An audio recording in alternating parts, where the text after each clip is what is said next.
Welcome to Max Tech, and this is our review of the iPad Air 5.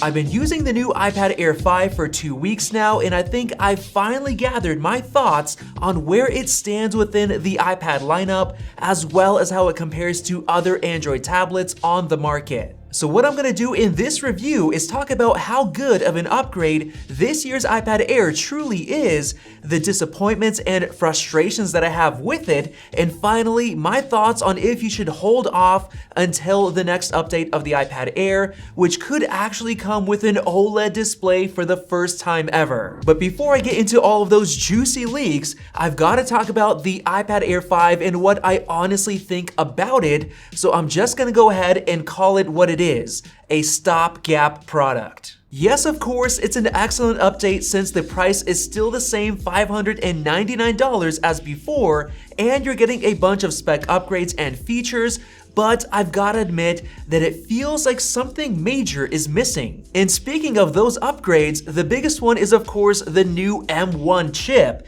which is the same one that's inside of the iPad Pro, and it's much faster than the A14 in the previous iPad Air 4. For example, the single-core performance is 7% higher, which means that a lot of common tasks like web browsing or many different apps will be a bit more snappy than before. But then looking at the multi-core performance, we have a huge improvement of 69%, which is gonna matter for all of the high-end productivity apps that require lots of multi-core performance. But the biggest difference is when we take a look at the graphics performance, with the M1 chip being 77% faster than the old A14, and this right here is what matters the most because a lot of different apps and games depend on the GPU performance. So this means that it can essentially handle any app or game out there without missing a beat, no matter if it's Genshin Impact or anything else, it's just gonna be solid. And making things even better, we tested 3D Mark's Wildlife Extreme Benchmark,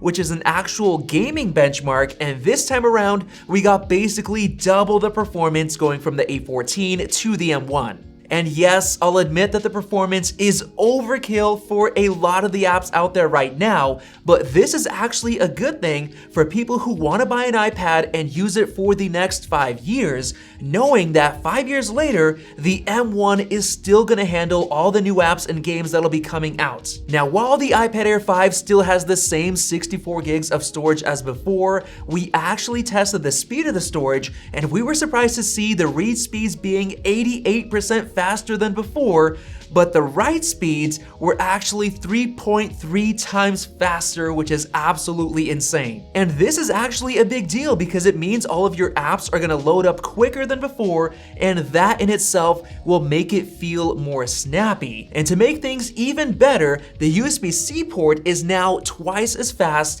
10 gigabits per second compared to 5 on the previous model. So as far as the performance aspect, we're definitely getting a big upgrade this time around. But then when we look at the overall design, it's essentially unchanged, with the same chassis size, a completely identical display, no changes with the Touch ID power button or anything else. We even tested the speakers and the microphones and found absolutely zero differences between the new iPad Air and the old one. The rear camera on the back is identical as well, and for some weird reason, it still doesn't come with a flash, even though the less expensive iPad mini 6 does. Now thankfully, the selfie camera has finally been updated to the 12 megapixel ultra-wide camera that all of the other iPads have been enjoying for at least the past few months, and this means that you get support for center stage, as well as making FaceTime videos not look super zoomed in on your face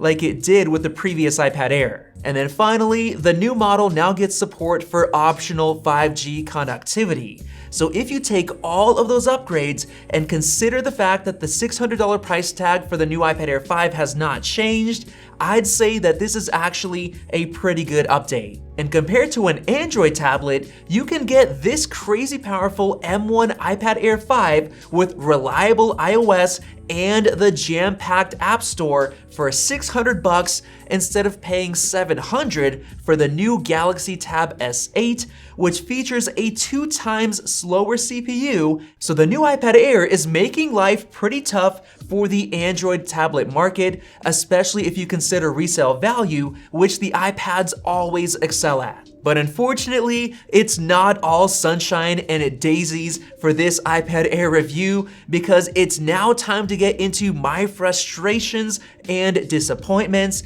And the first thing I want to begin with is the USB-C port. Even though the new iPad Air shares the exact same M1 chip as the iPad Pro, it still only has a regular 10 gigabit per second USB-C port compared to a 40 gigabit per second Thunderbolt port inside of the iPad Pro. And the annoying part about that is that the M1 chip technically comes packed with Thunderbolt controllers, so Apple is intentionally slowing down the port on this iPad Air just to make the iPad Pro look better. And what makes it even more annoying is that we had some pretty exciting leaks and rumors about the new iPad Air coming with an updated dual camera system with a square camera bump, including a flash, as well as quad stereo speakers and other improvements. But Apple decided to take a completely different route by simply tossing in the M1 chip as well as the new selfie camera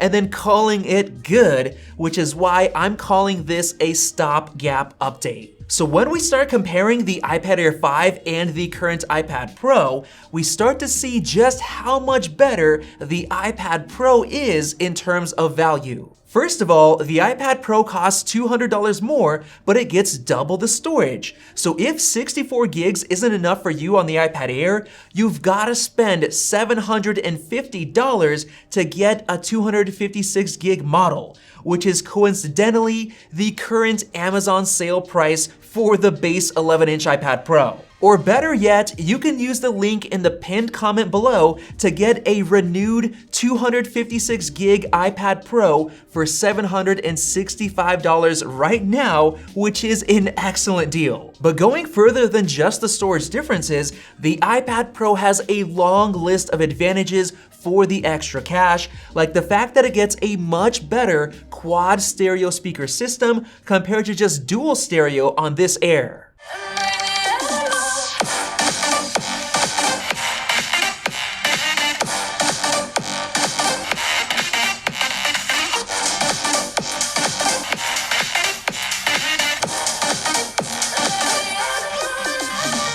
So as you just heard, everything on the iPad Pro is better, including the volume, the bass, the highs, the vocals, and the separation of frequencies. But moving on, the iPad Pro also has 5 studio quality microphones compared to just 2 regular mics on the iPad Air, so listen to the difference yourself. As you guys can see, the iPad Air 5 has the new ultra-wide selfie camera, which does support center stage. And the difference between the microphones is the iPad Pro actually has studio quality microphones, and it has 5 of them compared to just 2. So hopefully you guys can hear a microphone difference. So let me switch over to the iPad Pro. Here I am on the iPad Pro. Let me know if there is in fact a microphone quality difference or not, because there should be, because Apple advertises it. So yeah, also let me know if you see any difference in the ultra-wide cameras. There honestly should not be, but there might. So the iPad Pro has a huge advantage in terms of the speakers and microphone quality, but the list does not end there. The iPad Pro's display has thinner bezels, and the display itself is 100 nits brighter, so videos and movies look better. It also comes with Face ID authentication, which is a major win compared to the power button Touch ID system on the iPad Air that isn't nearly as seamless or reliable. And because of Face ID, the iPad Pro supports portrait mode and Memoji features with the selfie camera. It also comes with an extra ultra-wide camera on the back, a flash, and the LiDAR scanner, which is useful for games and AR apps. It of course comes with the Thunderbolt port, which is 4 times faster, and it comes with millimeter wave 5G support, while the Air does not get that. But the absolute most important feature of all is actually the 120Hz ProMotion display technology, which is exclusive to the iPad Pro, and it basically doubles the refresh rate, making swiping through the iPad and scrolling through apps and websites look buttery smooth compared to the choppy 60Hz display on the iPad Air. Now that right there is what I believe is the most important feature of the iPad Pro, because it actually makes your iPad feel significantly more snappy while you're using it. And if you own the new iPhone 13 Pro or you're planning on buying a Pro model iPhone in the future, you need to keep in mind that these iPhones support 120Hz ProMotion. And take it from me, going from a ProMotion iPhone to a 60Hz iPad Air is seriously jarring. And you can notice the lower refresh rate instantly, and it's honestly so annoying. And the even bigger deal is that the 120Hz refresh rate allows support for 120 FPS gaming, which means that you can actually take full advantage of the M1 chip's performance, with games like Call of Duty Mobile running at perfect 120 FPS, which is by far the most important thing when it comes to staying competitive in a shooter game. And then other games like League of Legends Wild Rift and Genshin Impact ran at around 100 to 120 FPS on the iPad Pro, which is very impressive. But on the new iPad Air 5, with the same M1 chip, you're literally limited to 60 FPS no matter what, because the display has a 60Hz refresh rate. So I honestly don't even see the point of the M1 chip when it comes to gaming, because the old A14 chip handled 60 FPS just fine. But moving on to the other advantages of the iPad Pro's 120Hz ProMotion support, it actually allows the refresh rate to adapt to your content. So when you're watching a 24 FPS movie, the display slows down to 24 Hz, which helps save battery life compared to the iPad Air, which is always stuck at 60 Hz. And then finally, ProMotion also significantly reduces the latency of the Apple Pencil on the iPad Pro compared to the iPad Air. So if you take all of those advantages, including doubling the storage, then I'd say that if there is any way you can possibly get your hands on another $150 to buy the iPad Pro on sale instead of the new iPad Air 5, then absolutely do it, because you will not regret it and you won't feel like your M1 chip is being limited by the 60Hz refresh rate of the iPad Air. But if you don't own a Pro model iPhone and you don't really care about the 120Hz refresh rate, then sure, go ahead and save the cash and just buy the new iPad Air 5, because it's still a great deal compared to the previous iPad Air. But now, the last thing I want to mention is the future iPad Air model, which I think is coming in around a year and a half in the fall of 2023. And I believe that the iPad Air 6 will be the first iPad to use a new OLED display, which has been leaked and rumored in Apple's supply chain for a while now. So if you can wait until the end of 2023, then that will actually be a pretty nice upgrade in terms of display quality, as well as other upgrades like the M2 chip and more. So with that said, hopefully you enjoyed this iPad Air 5 review, and if you did, click that circle above to subscribe for more videos like this one, and definitely check out our comparisons right over there. Thanks for watching, and we'll see you in the next video.